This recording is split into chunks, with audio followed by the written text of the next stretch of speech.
Checkup Podcast no ar, mais um check-up especial podcast, recebendo hoje duas pessoas que entendem tudo do direito na área da saúde, né? Direito de forma geral, até porque é um dos escritórios mais conceituados do Brasil, inclusive fazendo aniversário esse ano, 25 anos. Ela está há mais tempo, né? Mais de 30 anos de carreira, de profissão, mas o escritório tem 25 anos, recebendo hoje, com os aplausos do nosso estúdio, doutora Imaculada Gordiano.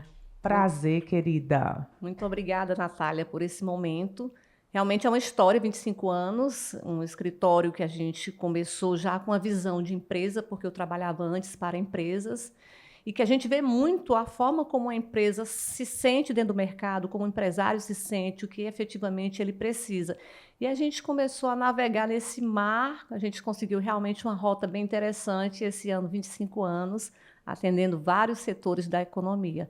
E obrigada por esse momento especial de estar aqui com você no check-up, inclusive falando de um tema ligado ao check-up, que é saúde. Pois então, é. Sempre que precisar, conte conosco. Eu que agradeço. Ela está ao lado da doutora Camila Góes, sócia do escritório. E a doutora Camila é especialista em direito médico hospitalar. Tudo bem, doutora Camila? Tudo bem, prazer estar aqui hoje com vocês. Agradeço demais a oportunidade para realmente a gente falar sobre o tema que sempre é a ordem do dia, né? Todos nós temos interesse em saber como está o setor da saúde, porque afeta todo mundo, saúde pública, saúde privada, então interessa muito. E a gente, enquanto escritório, advogados de empresa, a gente viu essa necessidade de realmente ter um setor jurídico especializado para empresas médicas e empresas hospitalares, que são empresas bem diferenciadas, com regulação diferenciada, e foi para esse mar que a gente navegou e tem se dedicado realmente para apresentar soluções viáveis, porque o setor tem vários desafios que a gente vai conversar aqui. Pois é, e é uma área muito forte para vocês, a área da saúde, né? É uma área que se tornou forte pela própria necessidade do mercado, né? Como a doutora Camila falou aí, realmente você não pode tratar uma clínica médica ou um hospital, né, com as mesmas condições que você cuida do setor da indústria ou do varejo, né? Então, é um serviço diferenciado e, como ela bem colocou, existe uma regulação, né? Então, o hospital ele tem uma série de exigências, não só o hospital como clínica, que devem ser atendidos, né?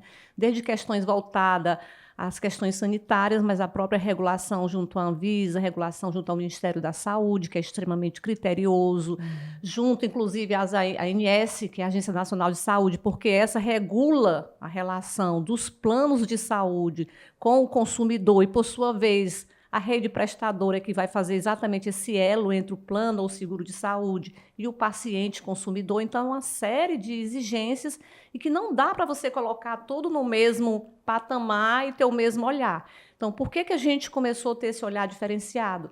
Porque trabalhando com hospitais, trabalhando com clínicas, a gente percebeu essa necessidade. E aí a gente foi procurar realmente entender de governança hospitalar, porque você só tem condição de trabalhar dentro de uma assessoria jurídica. E aí, Natália, eu chamo muita atenção, não é processo. A gente não quer que os nossos clientes tenham processo, que a gente quer estar na governança da atividade, da saúde, do dia a dia, para quê? Para reduzir processos do contencioso, para reduzir processos administrativos que traga demanda desnecessária para o hospital ou para a clínica, mesmo para o médico, que às vezes ele não tem um hospital, mas tem uma clínica, mas não deixa de desenvolver uma atividade empresária, e que efetivamente ele possa ter um processo que funcione, né, sem que ele esteja preocupado, né, que daqui a pouco eu vou ter um passivo que eu tenho que pagar, eu não posso pagar. Ou até mesmo, você sabe que hoje um processo judicial, automaticamente, se você pesquisar o CNPJ, se você pesquisar o CPF de um profissional da área de saúde, você descobre, inclusive, a quantidade de processos que tem. É claro que a gente não pode, né, na hora que você verifica se alguém está sendo demandado, que automaticamente há uma culpa.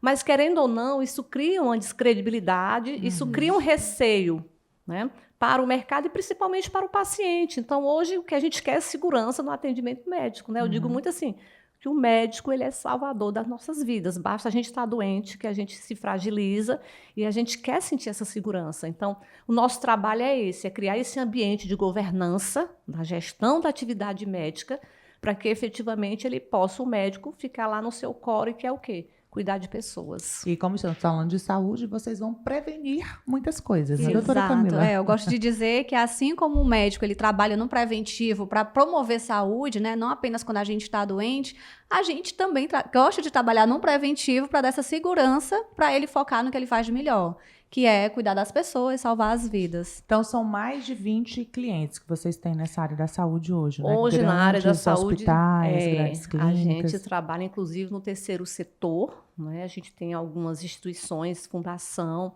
que fazem gestão hospitalar para entes públicos, né? Então, a gente, talvez, hoje, nós vamos chegar na média de uns... Natália, dá mais de 40 unidades de atendimento, porque a gente também dá assessoria a alguns municípios em relação à gestão das UPAs, né, nas unidades de pronto atendimento voltado ao município ou ao estado, ou até mesmo a atenção primária. E aí você pergunta, fazendo o quê?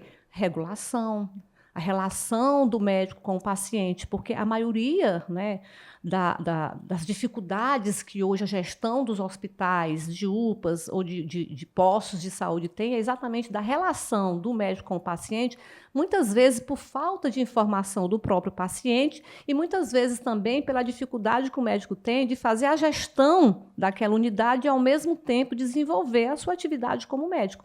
E é aí que a gente entra nesse gap, dando todo esse suporte, né, desde o atendimento, na entrada do paciente, até o pós-atendimento também, tendo a visão da gestão jurídica na área da saúde. É, porque alivia demais, né? Exato. O médico já tem uma carga, né? Sim. Muito... E é um setor muito regulado, então tem muitas obrigações. Tantas obrigações que, às vezes, até gestor, profissional de hospitais de anos não sabe que tem. E aí a gente entra também nesse cenário, né, para poder ajudar e dizer quais são os protocolos que realmente são obrigatórios, como que a gente pode ser mais estratégico para lidar com outros, fora as fiscalizações, né, os órgãos fiscalizadores em cima dos hospitais, as clínicas médicas, consultórios, realmente assim, é uma atividade que demanda muito. E lidar com isso tem que ser bem estratégico, porque muitas vezes tem reclamações de todos os tipos, né, de todas as formas. E você tem que saber responder de forma muito estratégica para, de repente, não assumir ali uma culpa ou um compromisso que não é seu, né? Sem E falar nas delimitar denúncias, né, bastante. doutora?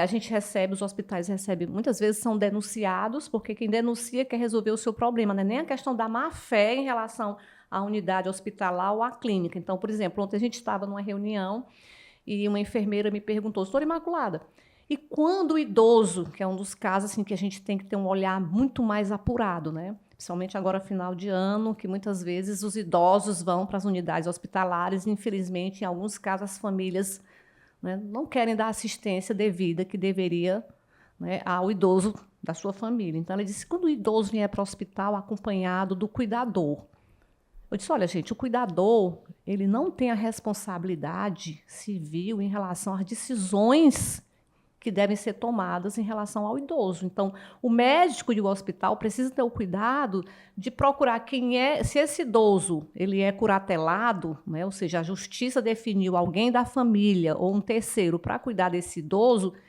esse curador é que tem que vir ao hospital para poder entender o quadro clínico, quais são os procedimentos que são necessários, quais são os medicamentos. E aí a gente nunca tinha pensado nisso. Gente, isso é importantíssimo, tem que pensar. Inclusive, tem muitos residenciais sênior hoje, né? Exatamente. Os idosos, as pessoas não têm mais tempo, né? Exatamente. E já existe uma estrutura para atender esse Exatamente. público. Aí são situações que aparecem. Que que vocês têm que resolver. A gente resolve, por exemplo, vou te dar um exemplo, assim, o que é muito comum, a gente está chegando no final de ano, eu não sei quando é que o teu programa vai para o ar, mas esse período entre Natal e Ano Novo é um momento muito crítico dentro das unidades hospitalares. Por exemplo, o idoso recebeu alta, né? Muitas vezes ele está lá com um acompanhante, ou muitas vezes a família paga um técnico de enfermagem ou uma enfermeira que faça um home office para acompanhar, um home care que faça para acompanhar esse paciente no hospital. Às vezes você procura a família dizendo que o paciente recebeu a alta, muitas vezes esse paciente ele está ali albergado por um plano de saúde, um seguro de saúde, e na hora que ele recebe a alta, ele tem que sair por uma questão contratual de dentro do hospital, mas até por uma questão de segurança à própria saúde dele. Tem que sair de dentro do hospital. E não tem a quem entregar. Então, o que é que faz? Entra com o jurídico, a gente automaticamente entra com o Ministério Público faz essa pesquisa de tentar localizar alguém da família e, não localizando, o próprio Ministério Público do idoso, né, se encarrega de verificar uma instituição que possa receber esse idoso. Então, são coisas que, às vezes, o próprio hospital ele não sabe o que fazer, ele não sabe como atuar. E aí que a nossa assistência jurídica entra, e aí você vê que não há necessidade de um processo judicial, né? Realmente é algo voltado à própria gestão da unidade hospitalar. Então, vem toda essa questão da governança, vem a relação dos profissionais com o hospital, porque vocês advogam só para as instituições. Exatamente. Não para a pessoa física. Não. Só para instituições e para médicos, né? Pessoa física quando é médico. Quando é médico. E quando essa defesa ou esse trabalho que a gente vai fazer para o médico não tenha nenhum conflito em relação a alguma unidade hospitalar ou alguma clínica que a gente efetivamente dê assessoria jurídica, não é? Porque na própria questão profissional isso não é indicado legalmente falando, né? Porque dá um conflito de interesses. Então, por exemplo, quando um paciente ele entra com ação contra o hospital e contra o médico, e que está claro que ali houve um erro médico, seja por imprudência, por negligência ou por imperícia, eu não posso chegar para defender esse médico quando, nesse mesmo polo passivo, está um hospital que é nosso cliente. Tá? Então, a gente tem que ter muito esse cuidado. Agora, trabalhamos muito com os médicos, principalmente em relação às questões que são apresentadas no Conselho Regional de Medicina, porque hoje todo mundo se acha no direito de achar que o médico tem que resolver tudo, e não é assim. Tem que dar resultado, Tem né? que dar resultado. A atividade do médico não é uma atividade fim, a atividade do médico é uma atividade meio.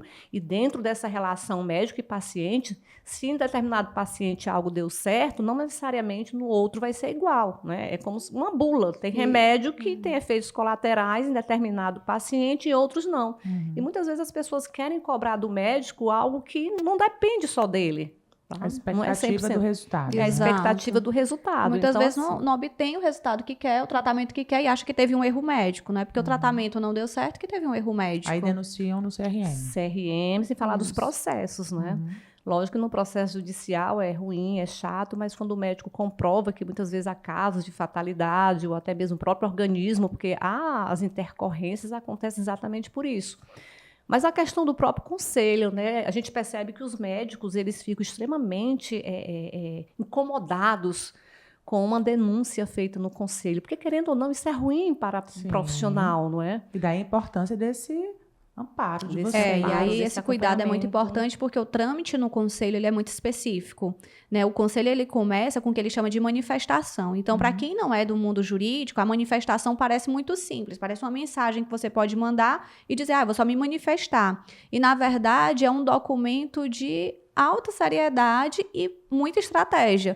Porque se a manifestação ela não responder o que o conselho ele está ali nas entrelinhas perguntando, vira um processo ético, que a gente chama de PEP, que é o processo ético profissional, e aí sim é um processo administrativo, mas com todas as regras de um processo judicial, então ele pode ser penalizado. E o Conselho de Medicina ele tem uma das penalidades mais severas, que cassação. É a cassação do diploma de medicina. Então, assim, você pode deixar de ser médico por causa de uma denúncia e, de repente, você não consegue ali demonstrar para o conselho que não teve aquela culpa, né, aquela responsabilidade que está sendo atribuída. Isso é muito comum?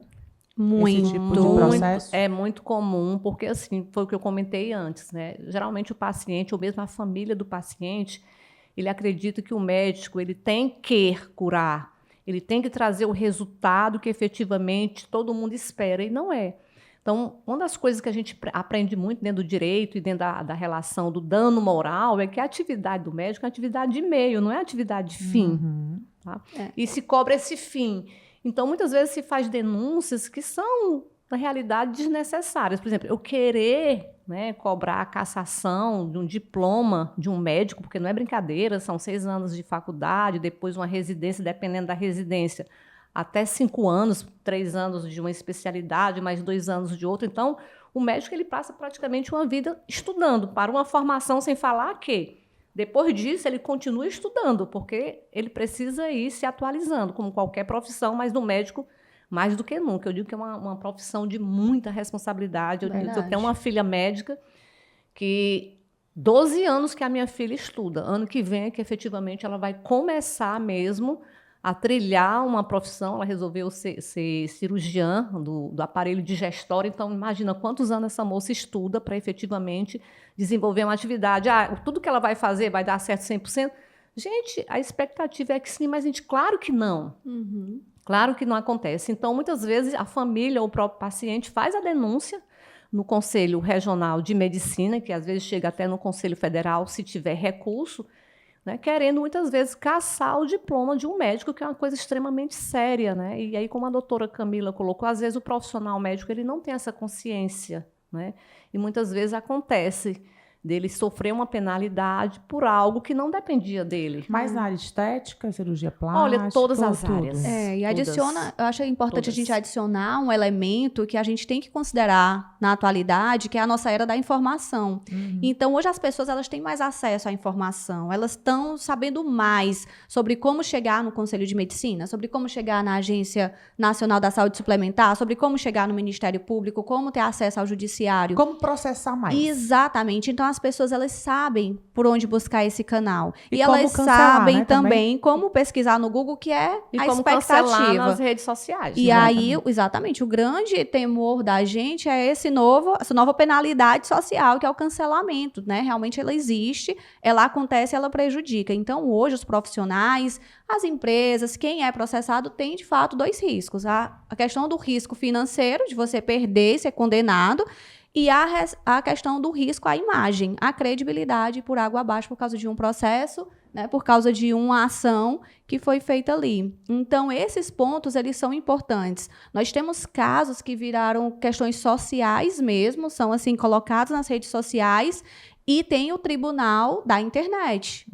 E os profissionais são julgados, as instituições são julgadas, e dentro de um processo, o caminho está sendo completamente outro. Então, surge... Muitas vezes não tem nem o resultado. Não tem nenhum não, fundamento, né? foi no achismo e na expectativa Google do que é que deveria acontecer, porque pesquisou. E agora tem um chat GPT também, que as pessoas estão pesquisando, né? Doutora, eu vi no chat GPT. Então, assim, a gente pegou um caso, Natália, extremamente emblemático, não é? E um caso, inclusive, que teve campanha em televisão, teve campanha em outdoor, inclusive nos veículos, chamando a atenção. Foi um processo extremamente desgastante para a unidade hospitalar, desgastante para os médicos, para, ao final, depois de uma perícia, ser dito que foi um erro, foi uma fatalidade. Não foi erro, foi uma fatalidade, porque acontecem as fatalidades. Quando você vai fazer uma cirurgia, você faz uma avaliação médica que ele vai falar o risco, né? Se é pequeno, se é médio ou se é alto, mas às vezes eu preciso fazer a cirurgia, não tem jeito, ou faz. E às vezes acontecem as fatalidades, né? Por questões voltadas a um medicamento que não deu certo, houve uma reação do organismo, e isso às vezes traz óbito ou cria uma dificuldade, né, daquele paciente. E é feita essas campanhas. E você vê o desgaste, né, da unidade hospitalar ou de uma clínica, ou até mesmo do profissional, para depois de 3, 4, 5 anos ficar comprovado que foi uma fatalidade. Muitas vezes acaba a carreira mesmo. Às vezes vocês acaba. falam, né? Adoece o profissional. São anos de acerto. Exatamente. Né? E o possível erro. E sem falar da descredibilidade da própria unidade. Por exemplo, hoje a gente enfrenta uma das questões que a gente mais enfrenta, e a gente tem acompanhado muito, a gente trabalha com algumas maternidades, é o trabalho da doula. Eu, particularmente, não sou contra a doula. Eu acredito, assim, a gente que foi mãe, né, e eu sei que quando a gente engravida, a gente pensa que é a primeira mulher do mundo. Então, tudo para a gente é novo, porque é algo que vem de dentro para fora e que você não sabe. E aí vem aquela pessoa que vai te ajudar, que vai conversar contigo, que vai estar junto com você durante o parto. Mas a gente hoje tem enfrentado em algumas maternidades, né, a ingerência dessas profissionais querendo que os médicos se submetam àquilo que elas acreditam que é o correto, a questão do parto humanizado, né? E a gente enfrenta muitas vezes, inclusive nas redes sociais, o posicionamento dessas doulas, falando inclusive da unidade hospitalar, que não está preparada para o parto humanizado, só que ela não sabe que por trás daquilo ali existe a responsabilidade do hospital, existe a responsabilidade dos médicos envolvidos, porque mesmo sendo um parto humanizado, ele é assistido pelo profissional. e não E deixa... se der errado, né? E se der errado? Aí, E tem exatamente. ciência por trás, Tem né? ciência A por humanização, ela não é um retrocesso, tem toda uma ciência para amparar, Exatamente. não fica no achismo. Ou seja, todo parto ele é humanizado. Isso. Mesmo um parto cesáreo, ele pode e deve ser humanizado. A relação é de humanização. E aí eu digo, gente, mas eu não posso deixar que a doula tome decisões dentro daquele momento quando a maior autoridade é o médico.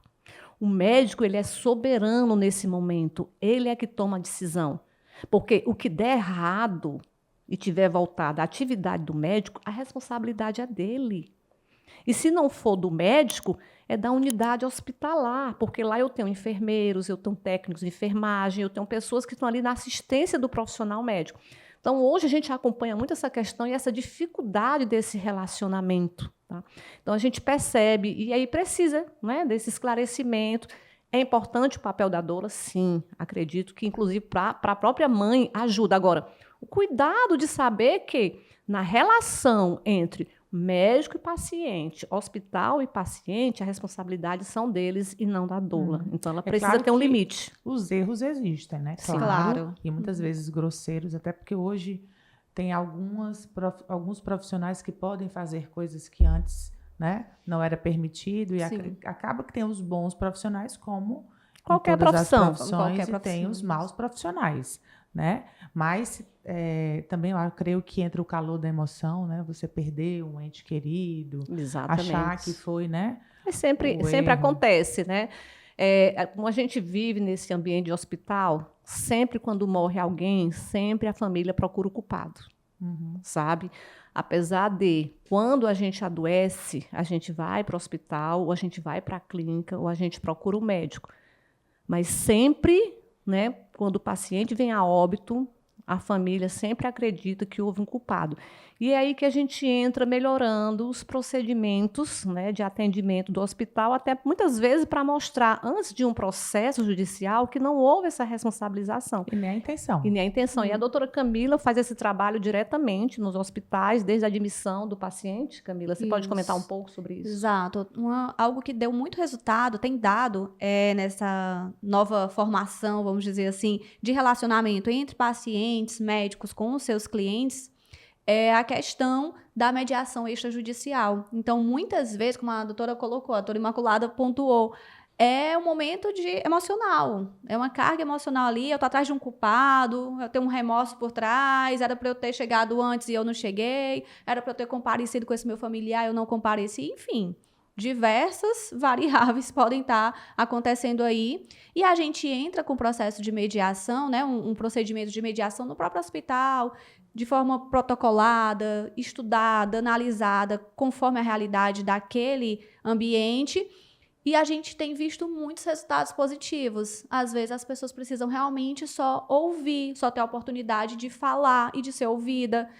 Precisa, às vezes, de um pedido de desculpa, de Expressar a sua dor. expressar a sua dor, Isso. ter o seu momento, É ser sabe? recebida, né? Ser Sem acolhida. que chegue, Exato. né, ao extremo, Exatamente. ao Isso, antigamente a gente processo. não pensava isso para hospital, a gente achava que era mais para qualquer outro tipo de relacionamentos, de empresas, mas nos hospitais tem sido crucial, especialmente nesse momento realmente que a gente vive, que as pessoas têm essa necessidade de serem ouvidas, de terem atenção, né? Aí tem E resolvido muita coisa. Tem Tem, resolvido tem muito, esse mostrado ser resolvido. muito eficiente. Redução de processos tem, né, ligação direta, porque a pessoa que fica satisfeita na mediação extrajudicial, ela não entra com a ação.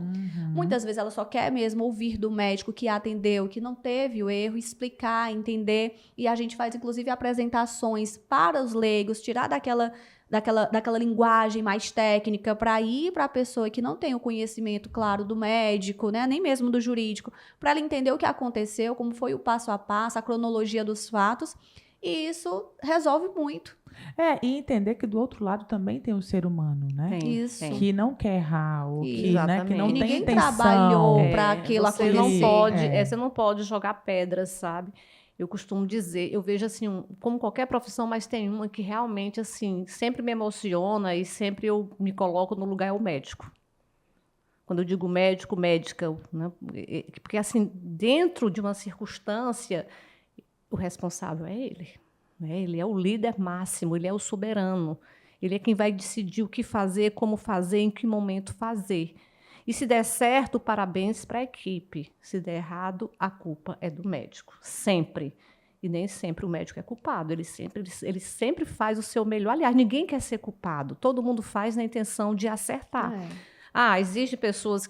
Existe, gente. Como qualquer outra profissão, a gente vê as exceções sempre, porque a mídia sempre coloca a exceção. Você vê que praticamente todo domingo, se você assiste um desses jornais, né, que chama Revista Semanal, sempre tem um caso que envolve um profissional da área de saúde, né? E muitas vezes profissionais que não são preparados para a área de saúde, né, principalmente atividade médica, e vão exercer a atividade médica. Né? A gente tem visto aí muito essa questão voltada para a área de estética, né? Quantos erros médicos estão sendo hoje cometidos que não são por médicos. Quando você pesquisa, é um biomédico, é uma pessoa formada na área de estética. Eu não posso colocar essas pessoas dentro de uma qualificação como médico. Erro médico é de médico, e não de quem não é médico. A liberação dos seus conselhos, né? A liberação dos seus conselhos, e aí muitas vezes, né, entra como se fosse uma atividade médica, e não é. Eu digo, não, gente, essa pessoa não é médica. E há alguns conflitos, na verdade. O Conselho de Medicina ele tem trabalhado muito sobre essa temática, sobre o que é o ato médico e não. Hoje a gente tem um gap na nossa legislação, porque a lei do ato médico ela não regula ipsis literis, né, cada procedimento, mas ela já dá o grande norteador sobre o que é ato médico ou não. Então, é invasivo, começa a entrar na esfera médica, porque tem que ter realmente o estudo da anatomia, como eles estudam bem feito, para poder entrar. Inclusive, né? Eu estava até brincando com a pessoa esses dias, dizendo que daqui a pouco não vai ter mais dentista cuidando de dente, né? Porque os dentistas, muitos bons, né? Sim. Fazendo harmonização, daqui a pouco não vai ter mais dermatologista cuidando de doença. É só estética. Eu, particularmente... Eu tive um probleminha na pele esses dias. Meu Deus, um dermato que cuide de doença, que veja doença na pele, né? Porque as pessoas estão muito voltadas, realmente. Mas tem, viu? Eu, particularmente, na minha opinião, a harmonização eu só faço com cirurgião plástico.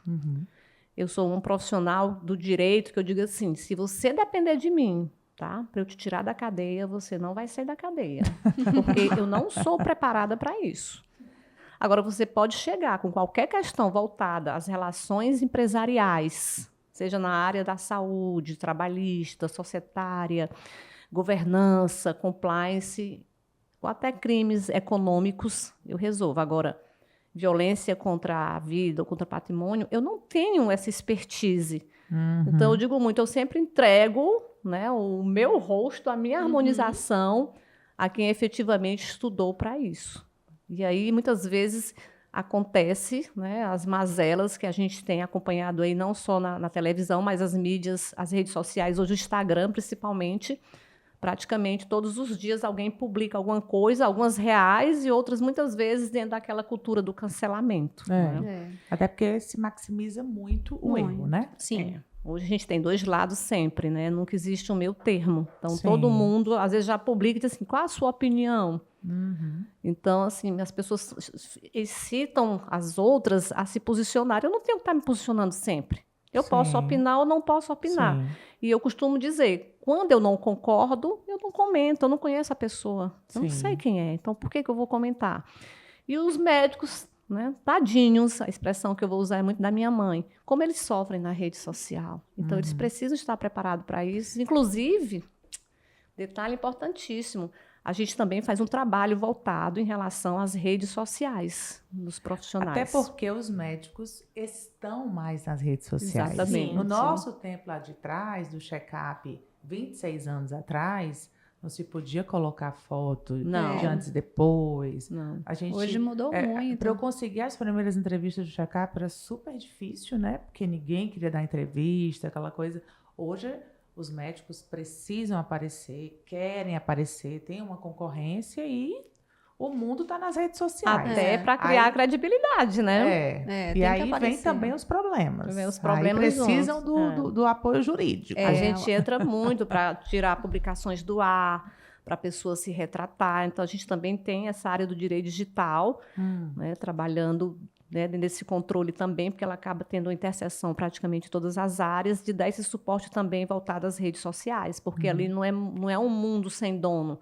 Há uma regulação, a regulação do próprio Código Civil, né? E o médico tem uma e própria. O próprio, né? Então, assim, tem que ter esse cuidado e a gente faz também esse trabalho de acompanhamento, principalmente no momento de uma crise, né?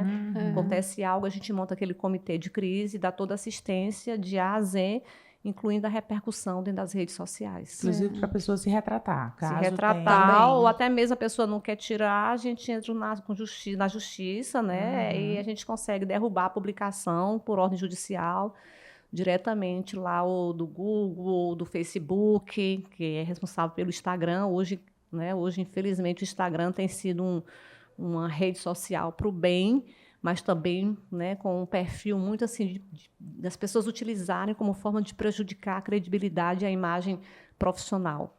Doutoras, e essas fusões nos grandes hospitais do Ceará, né? O lado positivo, mas tem também os problemas? Sim. A gente tem acompanhado nos últimos anos o que eu costumo dizer é um movimento de verticalização do atendimento da saúde, né? Explicando melhor o que é essa verticalização. Aqui no Ceará, especificamente, a gente estava muito acostumado a ter o plano de saúde, o seguro de saúde, né? Vinha lá o responsável, alguém que vendia esse plano de saúde, o consultor, trazia o livrinho, dizia, olha, você compra o plano de saúde A, que está no hospital A, B, C, D, E, F. Vários hospitais, vários médicos. E muitas vezes o que te impulsionava a comprar ou esse seguro, ou esse plano de saúde, era a composição dessa rede de atendimento hospitalar, clínica e de profissionais da saúde. Só um parêntese, qual a diferença do plano para o seguro? O plano, vou te dar um exemplo, geralmente o seguro de saúde são situações em que você utiliza, parte ele paga e às vezes ele te ressasse, né? O plano de saúde não. É o reembolso, né? É o reembolso. O plano de saúde não. Né, há um tratamento jurídico diferenciado, apesar de ambos, né, ter a mesma regência da Agência Nacional de Saúde. Então, há essa pequena diferença. Então, por exemplo, bancos que lançam os seus seguros de saúde, né, mas não há necessidade, né, de um banco necessariamente ter esse seguro. Ele lança como um produto.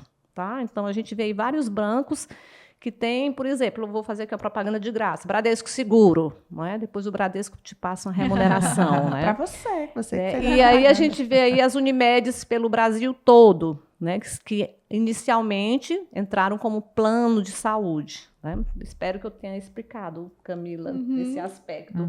Ou faltou mais alguma coisa? Acho que a diferença básica é essa mesmo, sobre a questão do pagamento. No plano de saúde, você paga uma mensalidade prevista para ter acesso àquela carteira de serviços que já está no catálogo, né? Então, não é de livre escolha, enquanto o seguro, geralmente, ele vai ser de livre escolha, porque você vai ter o reembolso. Então, exatamente. Para pagar um particular, para depois e aí você pega a nota fiscal e você tem esse reembolso. Então, o Ceará estava muito acostumado, né, com essa que a gente chama essa horizontalidade. Plano, seguro de saúde, rede prestadora, clínicas, hospitais, médicos e pacientes. E aí a gente começou a ver essa movimentação, né? Um primeiro grande exemplo foi a chegada da Rede DOR. A gente sabe que a Rede DOR ela é uma rede nacional, né? de hospitais, de conhecimento, e que hoje já tem agregado ao seu grupo. A gente viu aí, inclusive, nos jornais de economia, na aquisição da Sul América, né? Depois a gente veio aí o grupo Cora, que adquiriu mais 3 hospitais, e também a gente já está vendo aí no mercado o próprio grupo Cora, vendendo planos de saúde, né, próprios para poder ter esse atendimento na sua própria rede. E a gente vê o próprio exemplo da Unimed Fortaleza, que antes do hospital da Unimed, ele era um plano de saúde, né, e que não tinha uma rede prestadora, ela era apenas uma cooperativa que tinha médicos, que são os seus donos, que são os seus associados, e ela foi criada com com essa intenção dos médicos, né, se organizarem para ter ali alguém que fizesse a gestão dos pacientes que iriam para eles, esses pacientes pagariam essa Unimed, né, essa cooperativa, e essa cooperativa passa para o médico a produção deles. Só que ela foi crescendo, né, ela foi se aperfeiçoando. Eu digo hoje que a Unimed, né, é um grande grupo econômico, apesar de ter um modelo de cooperativa que tem uma lei específica, a Lei 5.764, que é a lei que trata das cooperativas, e especialmente as médicas. E depois as Unimedes, né, e aqui eu dou exemplo de Fortaleza, porque tem a Unimed Ceará e tem a Unimed Fortaleza, da experiência do hospital. Então, a gente vê hoje a Unimed já com 2 hospitais, a gente vê a Unimed com vários centros de clínicas, de atendimentos, a gente vê a Unimed hoje fazendo uma telemedicina. Então, o que é que ela está fazendo? Ela está no movimento de verticalização dos seus pacientes. Nós estamos falando de um plano de saúde que tem o quê? Mais de 400 mil vidas? Sim. Mais de 400 mil vidas, é muita gente. E aí o que eu vejo, né, a minha preocupação é que eu não vejo como, né, você vai verticalizar um atendimento para chegar a atender um número tão grande de vidas. Querendo ou não, eu preciso manter uma rede prestadora, conforme eu apresentei na ANS, pelo número de vidas que eu tenho, as especialidades que eu tenho, os hospitais que eu tenho, as clínicas que eu tenho. E aí, Natália, o que é que eu vejo por trás disso? Eu vejo uma questão também voltada à própria economia. A gente percebe nessa movimentação que, querendo ou não, ninguém está navegando em mar e céu de brigadeiro. A gente tem hoje planos de seguro de saúde onde a maioria de suas vidas são pessoas idosas. São pessoas que praticamente estão utilizando, né, esse benefício pago, não deixa de ser um benefício, mas que ele paga para ter esse benefício, seja em um plano individual, seja corporativo, é pago. E, ao mesmo tempo, a gente vê aí nos estudos, quando a gente pega para ler, para estudar, que a gente tem uma nova geração que não quer mais investir num plano de saúde. E aí o que é que acontece? Alguém que deveria alimentar financeiramente essa fonte, mas que utiliza pouco, iria, de certa forma ou de outra, subsidiar efetivamente quem está utilizando. Então, querendo ou não, há aí um déficit atuarial, ou seja, a conta não fecha. Né? Isso é uma coisa que me preocupa muito. Eu costumo dizer que nós vamos viver ainda um momento de maior ebulição, porque a verticalização ela vai passar por uma acomodação. Né? Nós somos um país, né, com mais de 200 milhões de habitantes. Nós temos hoje 90 milhões de brasileiros que utilizam o SUS, mas a gente tem um número ainda maior que vai para a saúde suplementar. Verdade. E essa saúde suplementar, da forma, aqui no Ceará, como ela se apresenta, né, e que já é uma realidade em alguns grandes estados, como São Paulo, Rio Grande do Sul, Paraná, Minas Gerais, essa verticalização ela vai chegar num momento que ela vai ter que se reinventar. Né? A gente ouve muitas reclamações, né? As de qualidade, de qualidade. De 3 pontas, né? 3 pontas, né? A operadora reclama, o hospital reclama, o próprio e o médico cliente também. Né? E o cliente, o próprio médico também reclama, né? Verdade. Porque, por exemplo, eu não sei a realidade de vocês, mas todos os meus médicos, nenhum recebe plano médico.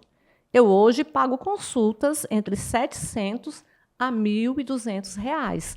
Hoje eu utilizo o meu seguro de saúde para exames e, se precisar, para um hospital. Espero que eu não precise, mas se precisar, para um hospital. Sim. É porque tem que ter. Né? Porque tem que ter. E aí eu digo, gente, e por que o médico não recebe? Gente, a mensalidade, o valor que um plano paga a um médico, me desculpa, mas é irrisório.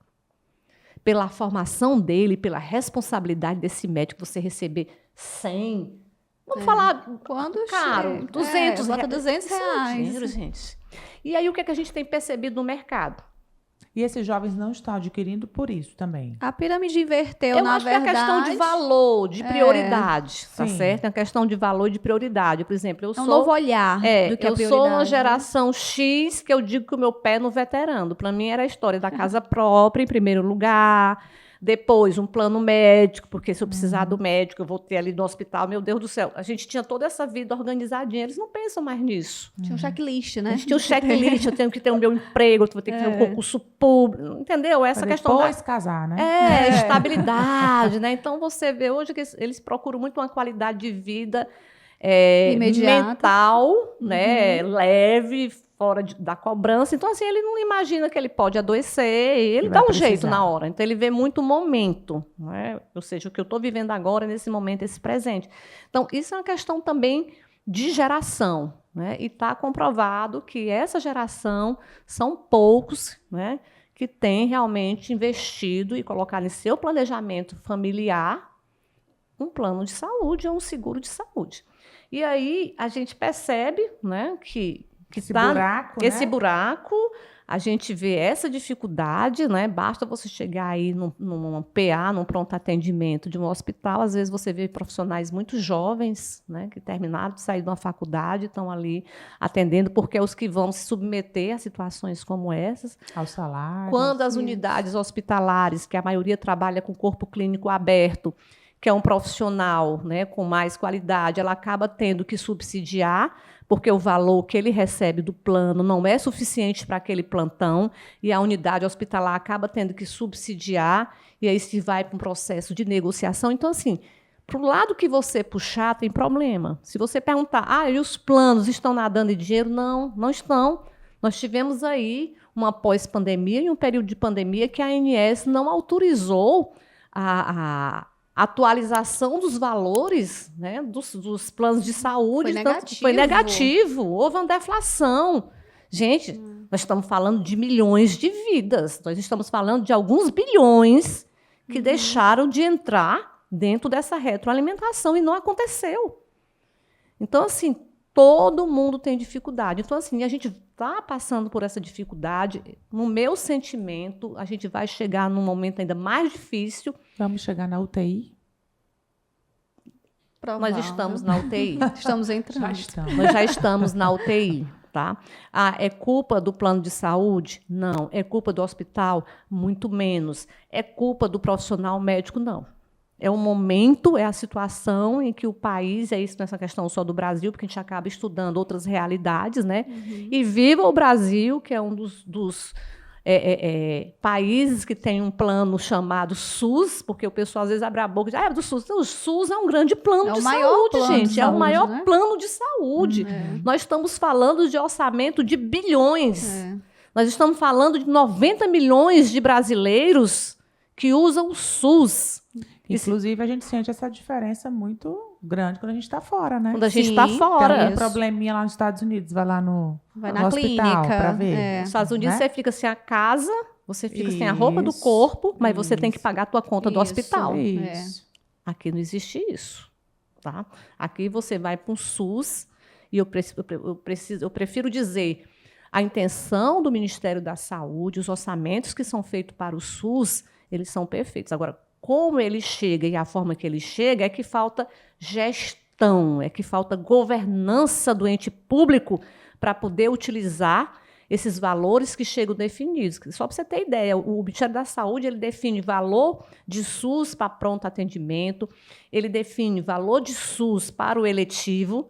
Então, falta gestão, né? Falta maturidade, principalmente das prefeituras, né, que são os maiores beneficiários desses valores, porque nós moramos em municípios, então a nossa gestão mais próxima é o da prefeitura para efetivamente saber utilizar esse recurso do SUS. Então, assim, essa gestão como gestão. Como gestão, né? É uma gestão, é um grande plano de saúde.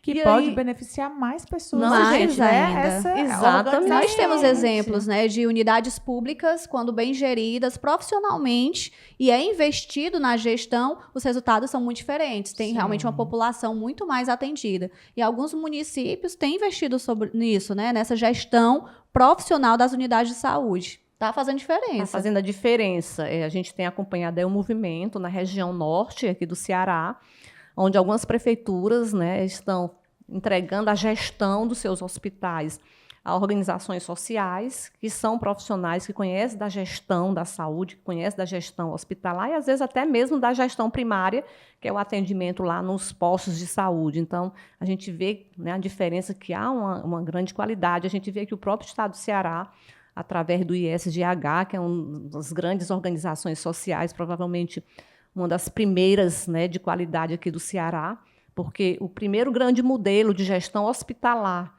no Brasil é o Sara Kubitschek. Isso. Né? O que é que você hoje falar de Sara? Né? Sara Kubitschek é uma referência. E é uma gestão de uma organização social, privada, mas com recursos do SUS. Isso. Então, funciona, né? O que falta né, nesses municípios é essa visão clara de gestão, onde o prefeito que entra procure colocar um secretário de saúde que efetivamente entenda da saúde, que efetivamente traga para esse hospital pessoa que entenda da gestão hospitalar. Porque recurso tem, só precisa ser bem administrado, bem utilizado. Mas voltando para a saúde suplementar. Então, eu vejo que nós vamos chegar em um momento difícil, mas eu sempre digo, quando a gente está no fundo do poço, a tendência é voltar.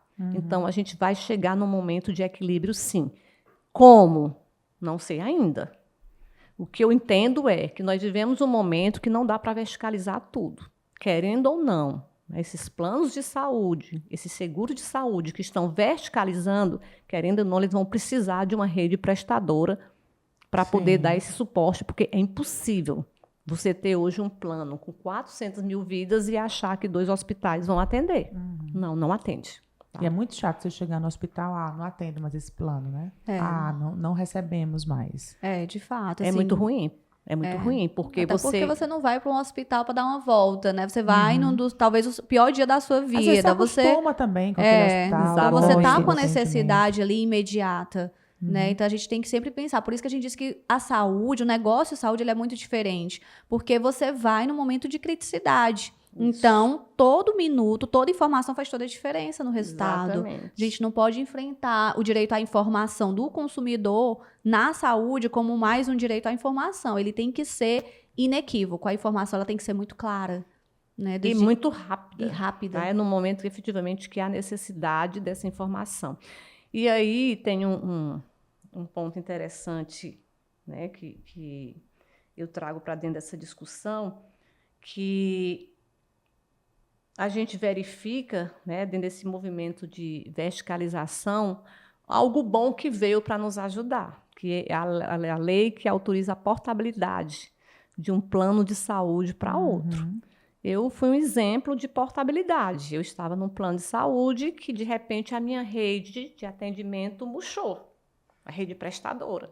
E aí, o que eu fiz? Procurei um corretor, pedi para ele fazer um levantamento, qual seria o melhor plano, porque é uma das coisas que o consumidor tem que ter esse cuidado. Você não pode comprar qualquer um. Eu digo muito assim, gente, pior do que você não ter um plano de saúde é você ter um plano mal feito. Né?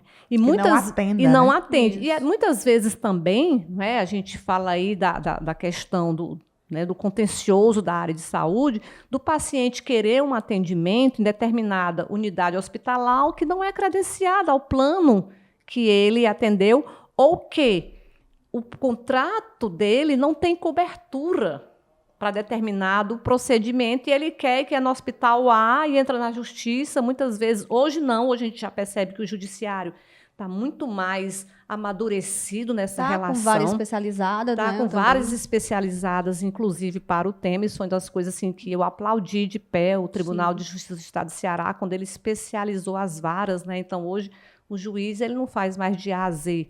Se ele for da área da saúde, é saúde. Se for fazenda, é fazenda. Se for empresarial, é empresarial, é família. Então, assim, não está mais aquela confusão de temas na cabeça do juiz. Então, a gente já percebe esse amadurecimento do judiciário para essas relações. Mas a portabilidade é algo interessante, por quê? Porque se, de repente, eu estou com um plano de saúde que verticalizou e essa verticalização não me atende, né? Eu tenho um exemplo aqui da minha colega e sócia, né, a filha doente, tentando marcar consulta e telemedicina, ao ponto da criança chegar a ser hospitalizado, que já estava com pneumonia. Então, isso é inadmissível. Eu não sou médica, eu não posso estar do outro lado da linha dizendo qual é o sintoma que a minha filha está sentindo, eu não estou auscultando, eu não estou ouvindo o pulmão, não estou medindo pressão. E o detalhe, do outro lado da cidade, né? Então, assim, é porque até isso importa na ANS, a questão da área geográfica. Quando você faz o descredenciamento de um prestador e diz que vai substituir por outro, aquele outro que vai substituir, ele tem que estar na mesma região geográfica, porque senão não faz sentido. Afinal de contas, quem é o consumidor, o cliente, que tem todo o cuidado de procurar o plano de saúde, então faz toda a diferença a rede prestadora, a localização. Se eu moro num bairro X, determinado, me interessa aqueles hospitais ali no entorno. Estão na região. Tem muita gente que toma a sua decisão, a maioria que tem o planejamento é com base nisso, e de repente ele é descredenciado, e aí você continua no seu plano de saúde, ele fica desinteressante, né? E aí tem essa questão realmente de não ter uma substituição adequada junto à ANS, quem sai prejudicado é o consumidor. E eu tenho uma opinião. Na minha opinião, e aí a opinião da doutora Imaculada, é que a ANS ela não faz esse papel efetivo que ela deveria fazer. Realmente não há uma fiscalização apurada. Você pode comentar um pouco E é mais? verdade. Assim, a gente tem visto que o Ministério Público ele tem atuado muito mais nessa frente da proteção ao consumidor do que a própria agência que nasceu para isso, né? A agência ela é especializada para isso. Isso é importante, muitas pessoas não sabem. E o fato da atuação do Ministério Público, ele não invalida a atuação da ANS. E a ANS é quem cria os critérios, os requisitos do que é que os planos de saúde, as operadoras têm que fazer para poder respeitar o consumidor. A ANS ela é uma agência reguladora. E poderia fiscalizar antes de acontecer. Então, por exemplo, eu vou dar aqui um exemplo, eu sei que depois, né, quando ouvir esse comentário, talvez cancelar, não, que eu não me preocupo com cancelamento. Polêmica. Mas eu pego um exemplo, Unimed Ceará. A Unimed Ceará, ela pega emprestada a rede prestadora da Unimed Fortaleza. E aí vai para o que a gente chama intercâmbio. Então, o meu cliente hospital, que é credenciado para atender vidas da Unimed, acaba tendo que atender, por uma condição contratual, as vidas da Unimed Ceará. Mas são duas entidades independentes. E a agência tem legislação dizendo que o credenciamento tem que ser direto. Tem que então, ser como direto. permite o intercâmbio, que é contra a própria legislação? E aí o hospital diz, não, então eu vou credenciar a Unimed Ceará. Não, tem que ser pela Unimed Fortaleza. Então, assim, umas regras que foram impostas no mercado, e quem perde é o paciente. Por quê? Porque se eu sou de uma Unimed e vou para o intercâmbio e eu precisar ser hospitalizada, eu só vou se for autorizado. Eu não tenho como ser admitido, exceto os casos de risco de vida, né? Eu não vou ser admitida enquanto não houver uma autorização. E, às vezes, o paciente se aborrece com o hospital.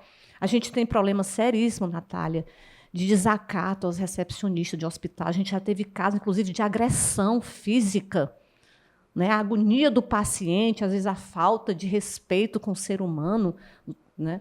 De agredir os profissionais da recepção que estão ali só cumprindo o seu papel de fazer a interface entre a rede prestadora, o plano de saúde, para que aquele paciente entre. Então, eu não posso admitir um paciente no hospital que não esteja, né, dentro do... Tem até um protocolo aí das questões do que é especial, a triagem, né? Mas ele precisa ter autorização, até porque o contrato exige que que aconteça essa autorização. E aí fica, às vezes, nesse mal-estar, né, nessa agonia de querer ser atendido. E os intercâmbios, né? Isso é um problema seríssimo, porque há essa dificuldade do contato de um prestador de serviço com um plano de saúde que não é credenciado, mas é obrigado a atender por uma condição contratual. Aí você diz, é obrigatório? Não. O mercado se acostumou. Né? Mas eu sou uma das advogadas que eu estou chegando para os meus clientes, rede prestadora, e dizendo, mas comece a rever isso. Nós estamos no momento de realmente criar uma nova cultura. E essa nova cultura baseada nesse processo de verticalização. Muito bem. Nosso tempo acabou, Bárbara? Sim. Não posso continuar pelo menos mais uma hora? Tão bom, né? Ou duas. As mulheres falam muito bem. Mas vamos voltar, né? Para a gente falar de outros assuntos. Parte 2. Mas quero agradecer e parabenizar mais uma vez. Muito obrigada. Por esse trabalho incrível de vocês, esses 25 anos. A gente sabe o quanto é desafiador, né? Mas vocês chegaram aqui e estão cada dia melhores, né? Com mais clientes importantes e ajudando aí esses clientes e a nossa saúde, já que o assunto hoje é saúde. Né, e sempre voltado para o social, né? A gente sempre tem muito esse cuidado. E uma das coisas que mais compõe o social é a qualidade de vida, é a saúde, seja física, seja mental, até porque elas se interrelacionam, né? Então, muito obrigada por esse momento. Conte conosco. Se algum ouvinte seu tiver alguma dúvida ou quiser fazer algum comentário, a gente está à disposição.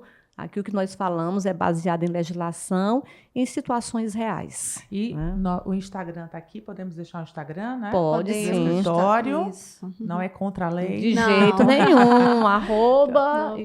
Imaculado Gordiano Gordiano Advogados. Isso. Muito bem. Equipe maravilhosa, muito conceituada. E até a próxima aqui, né, no Checkup Podcast. Elas que estiveram com a gente no Troféu Checkup 2024. 24 foi. E a festa está cada dia melhor, né? Estamos homenageando os nossos grandes profissionais, porque como eu falei lá junto com o Roger Flores no cerimonial, nossa medicina ela é reconhecida no mundo todo, né? Total. Então a gente fazer uma festa para honrar pessoas assim é muito gratificante, porque como a gente falou aqui, são pessoas que dedicam uma vida, né, pela saúde. Então foi bem emocionante esse ano e próximo ano tem mais. Se Deus Vamos quiser. estar juntos. Vamos E estar parabéns juntas. para você que abre esse canal, né, para os médicos. Porque se você perguntar uma profissão, médico. Para mim é muito importante. Muito bem. Pois para você um beijo grande. Quero agradecer ao nosso patrocinador aqui do Checkup Podcast, CLDO-CCO, tratando seus olhos com excelência. Grande abraço para o doutor André Jucá Machado. Gina Machado, 25 anos também, ó. Também, Estamos pois é. nos 25 anos, tratando seus olhos com excelência. Um beijo para você. Não esquece que o Checkup na TV diário, todos os domingos, às 19 horas, reprise às terças, às 21 horas. Um beijo, compartilhe aqui esse podcast para todo mundo. Lembrando que estamos também no Deezer e Spotify. Legal. Tchau, tchau. Até a próxima. Tchau, até Obrigada. mais. Até mais.